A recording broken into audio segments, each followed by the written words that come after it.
Thank you for joining us at Walsey's Garage. Today I just wanted to have a short clip on these race ramps. This is the 72-inch model, and they have an 8-inch lift overall, so it's just enough to get under the Corvette and be able to change the oil. Just completed that, and the incline is a 6.8 degree.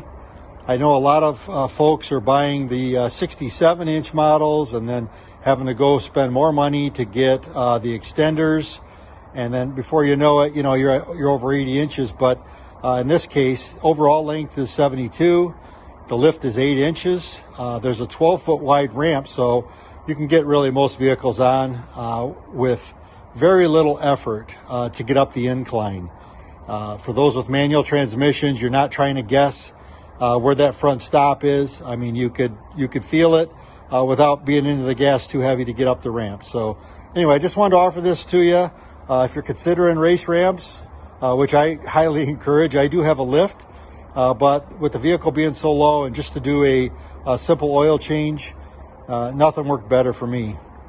So again, hopefully you find this useful.